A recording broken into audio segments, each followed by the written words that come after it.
oromoo dubbatan duuba yaaboo warri daasbooraalla mootummaa kana jala galtanii jirtan dhaggeeffadhaa warri badhaadhina keessa jirtan warri badhaadhina ifiin jiru dhaamsa kana naatti geessaa ilmaan oromooti aan akka kiyya rabbi isin haa qaceelchu ta duraan duraati ilmaan mililik alaabaa isaaniiti finfinnee keessa gad dhaabbatanii nuti teenyatan gad dhaabbachuu dadhabne osoo kana maha ammattan taate tana gad dhaabdaniiti oromiyaa keessatti isinis ilmaan mililikuu alaabaa isaanii qabanii nuti teenyatanarra wareegamanii ummanni keenya jechuu ni qabdan elemoo qulxuu jaarraa abbaa gadaa taaddasaa birruutuu dubbachuu jirtan isaan kanarra wareegaman jechuu saniifuu ammallee ta kutte gundoodha ta hafte guddoo isinittiin himaa dhagee hanqa beekomsa kiyyaatitti wanni kutte ta hafte guddoo warra Suudi Arabiyaa kana keessa jiru yoo nama haammachuu feetan ummata kana seenaan isin gaafatti ummanni kun achi keessa guyyaa irraa dhumu jirani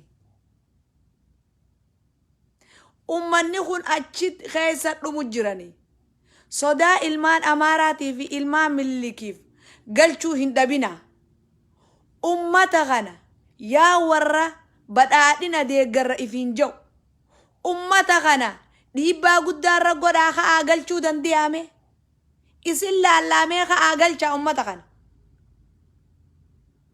ilma namaatiitu moofoo ta'u jira ilma namaa dhumu jira aboo walgatuun gehe jaa dhaabbadhaa mee Tigree tanarraa fakkii godhadhaa warra badhaadhinaa Tigree tanarraa mee fakkii godhadhaa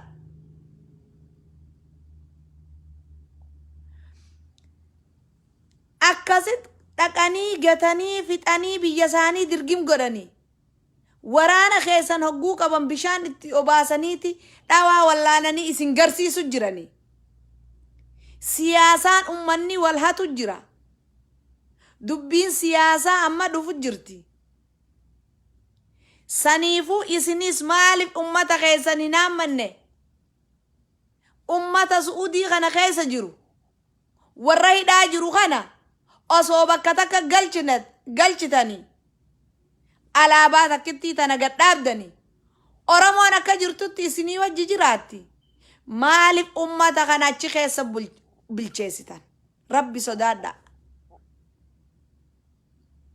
keessattuu yaa nama muslimaa ka badhaadhina keessa jiru isinittiin dubbachuu jira rabbi sodaadha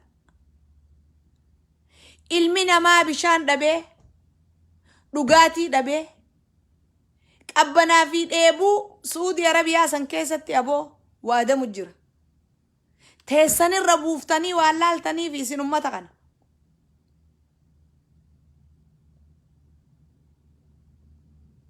biyya keessatti illee silaa hiriira ummata kanaa bar bahuu qabdanii dhiibbaa gootanii maaliif ummata Suudii kana keessa jirutti ustan badhaadhina himattan maqaafi moo piippuma ilmaan mililik isiniin jeesan qabatanii deemtan badhaadhina isinumaa baafate isaan piippi isin beekanii badhaadhina ifii baafattan kanaan namni badhaadhina dubbatu warra Suudii kana maam galchine boo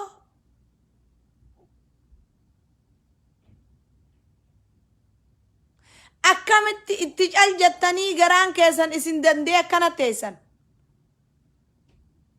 ilmaan namaa Suudii keessatti kana dhumu jira affeelamanii jechuu bishaan dhabanii intala garaa qabduutu dheebuu fi waan du'e boo hidhaa keessatti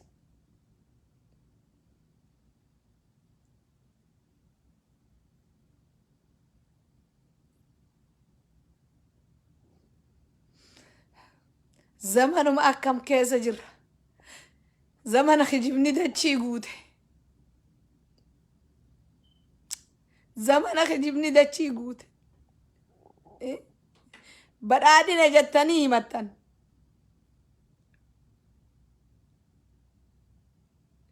Tigree tana dhawaa keessa wallaanu jiru ni gartan. Akkamitti Suudi Arabiyaa kana keessatti ijoolleen tun ummanni kun akkana dhumu jira. Seenaan isinuma gaafatti. Isinii irra aangoorra jira.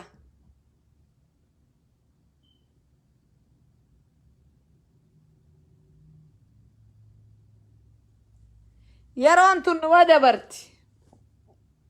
Akkanatti nafan isaanis. Inshaallah numa bahan. Rabbiin ni dabarta jeetti katabe malee abshira umaan taatanii numa baatan. Huqqataniifis, fayyaa dhabaniifis, cittaawaniifis yoo yeroon geesse malee abshiraa Oromootiin dhumtanii numa baatan. Ammoo warri arra aangoo harkaa qabu. Namni muslima ta'e keessattuu ka aangoo san harkaa qabu. Ka ani badhaadhinaan deeggara je'ee biyya keessa jiru. Ka daasbooraa irraa gale. Gaafiin ummata Suudi Arabiyaa keessa hidhamtoonni kun akkana dararamu jiran. Isin laalchisa.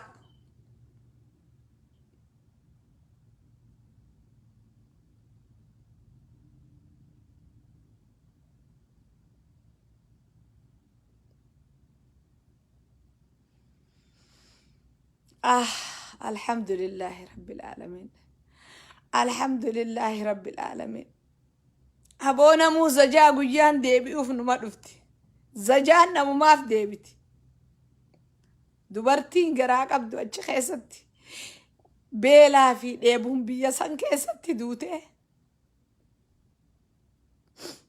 علمي الإيرا قون قول أبي نياتا أبي بشان أبي.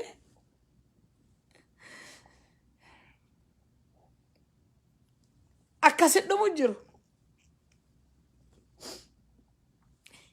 Isin aangoo keessa teessanii badhaadhina himattan. Ka ilmi namaa Suudii keessa affeelamu jiru. Isin biyyarraa galtaniiti.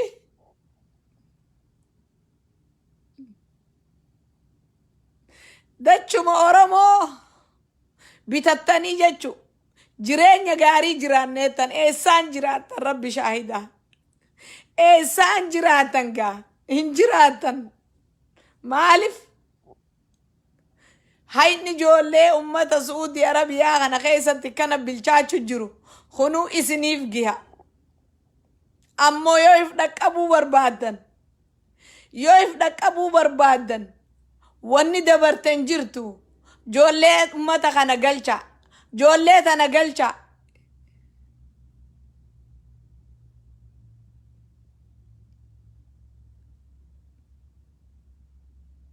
Ijoollee tana galcha.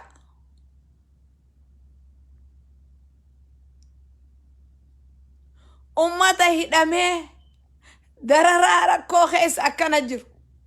Ka bishaan dhabee, qoonqoo dhabee, simintoo sanirra oowwaa fi qabbana Suudi Arabiyaa san keessa ciisu jiru. Ka qaamni isaanii lafeen keessaa baate. Ka qaamni isaanii saanfuurrirraan bee cittoon akkasitti irraan baate. Yaa boo bineensallee waa akkanan godhan ilma namaa dhiisi. Aboo namni ammanuma garaa jabaata. Angoonan kanuma garaa isin jabeessite. Yaa Oromoo Muslimaa keessattuu. Yaa warra aangoo keessa jirtan keessattuu. Yaa warra badhaadhina himatu keessattuu.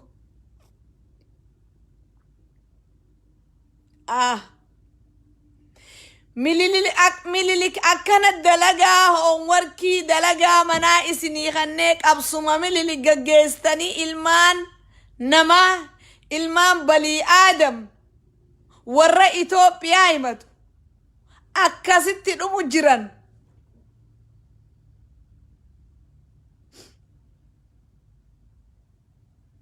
Akkasitti dhumu jiran jechuudha. Osoo ifarkanii gogaan irraa dhumee ka dhukkubsatanii hin tahin sababa ilma namaatiin qoonqoo dhabuu bishaan dhabuutiin akkasit dhumu jiran. Abooniitii garaa qabduu akkasit dhume. aboo jaartii teessan irra dhaabaa laala. Obboleeytii teessan irra dhaabaa laala. Ifirra dhaabaa laala. Yaa intala Oromoo ta muslimaa ta badhaadhina himattu. Ta mootummaa san keessa jirtu. Firra dhaabii laali yaa ta ilmaan qabdu. Ilmaan dhadhaltanii warri jiru. Yeroo garaa qabdu firra laali. Akka dhalaan taatu. Dubartiitu barachi keessa du'e akkasitti.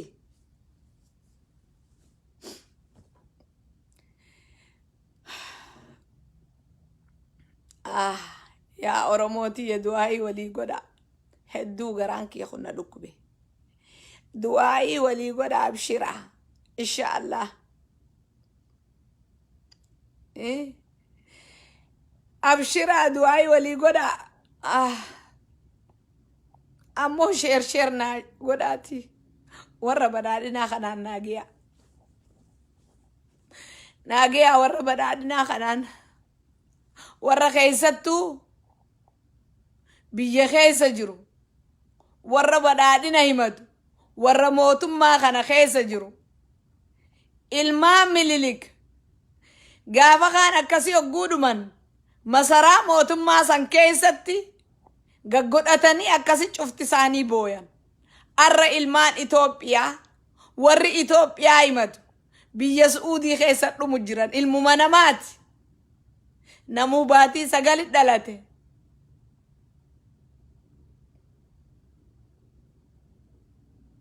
Namuu baatii 9 dhalate jechuudha. Isaan kana angoorra teessanii isaan kana baasuu dadhabdanii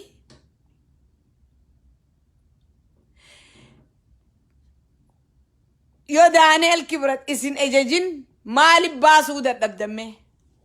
Mee ummanni kun jiruu jijjiirranna je'ee biyyaa yaa'e.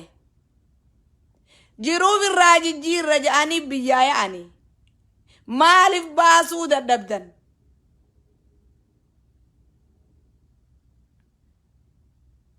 Warri badhaadhina himatu ka mootummaa san keessa jiru. Keessattuu ilmaan Oromoo yoo dubbiin Dr. Milkeessaan jedhu dhugaa ta'uu baatte maaliif baasuu dadhabdan? Maa galchuu dadhabdan?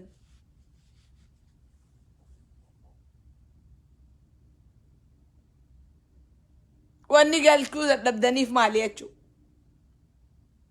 Seenaan isin gaafatte warri mootummaa san keessa angoo qabdan rabbiin gartee angoo isinii kanne dirqamaan fudhattanu rabbiin isinii kannu isin fudhattanii irra jirtan hagartee ummata kanatti kana caljattan jechuudha. Hayni ummata kanaa hin oolu. Hayni ummata kanaan oolu. Garaan nu dhukkube. Eessaa jiruu nama gorti jee. Jiruu fi jireenyi.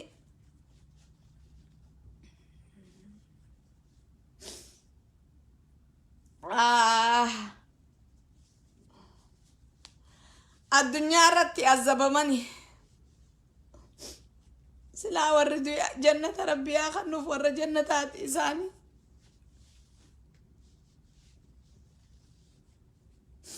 Angoon tun numa dabarti numa kutti. Numa dabarti angoon tun numa kutti akkanatti waan haftu. Guyyaa rabbiin fadhe numa kutti. Dhugaa rabbiititti. Sabbaraa rabbii isinaa sabbarsiisu imaanaa sabrii isinii haa kannu. Garaan kiyyana dhukkube ganamaa galgala. Alhamdulillahi rabbil aalamiin. Sabbaraa yaa ilmaan Oromoo. Yaa ilmaan Itoophiyaa himatu. Yaa ilmaan Muslimaa ka Suudii Arabiyaa keessa jiru. Arra ilmaanuma Muslimaati achi keessa jiru. Gosa fadhe haa ta'u. Waan biyya Itoophiyaa himateef. Arra Soomaaleen hin jirtu. Gosti biraa akkasitti dararamutti hin jirtu jechuudha. Gosuma Itoophiyaa warra ta'e jechuudha. Namuma Muslima ta'e jechuudha. jiru toltii miti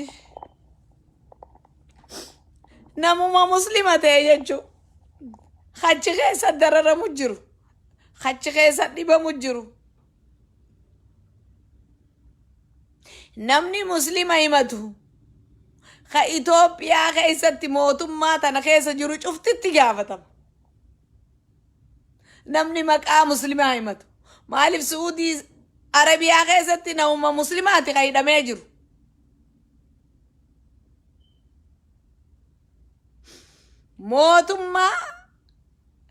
mootummaa Minilik kana keessa namni jiru itti gaafatamuu jiraattan waan muslima taataniif warri hidhamee akkanatti dhumu jiru kun ummata muslimaati maqaan ummata Itoophiyaati sabni biraa sabaa sablamnoonni biraa biyya tana keessa ni jira waa takka ta'utti hin jiru ammoo seenaa rabbi duraa isin baatan nama duraa isin baatan aangoon tunis akkanatti waan haftu ni dhabamti numa kuftan aangoon tunis akkanatti naftu TPLF kana laalaa waraana keessan akkatti qabanii bishaan kannanii fi dhaawaa hidhanii isin garsiisu jiran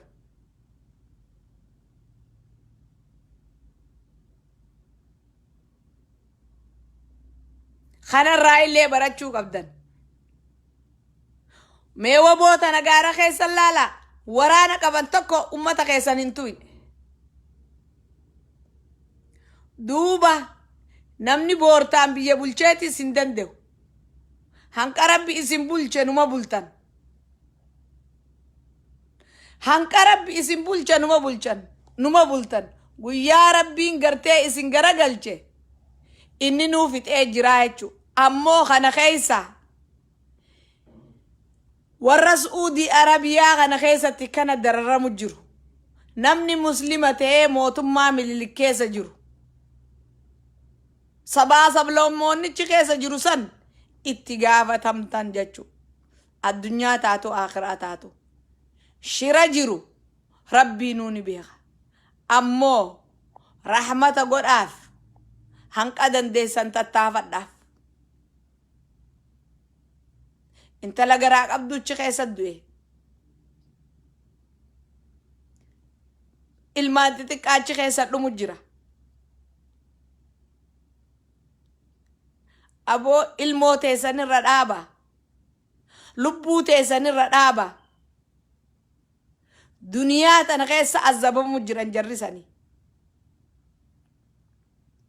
ummata kanaa dirmadha aboo warri biyya keessa jirtanillee hiriira baha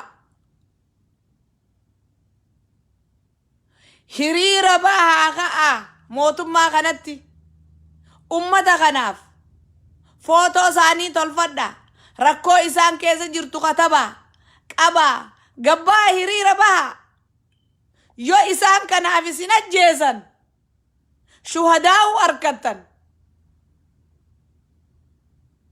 waa'ee waan biraachin lafa kaaya ka'aati ummata kana Suudii Arabiyaa keessaa nuu galchaa ja'ani kaa hiriira baha warri biyya keessa jirtan mootummaa san irratti hiriira baha galchaa ja'ani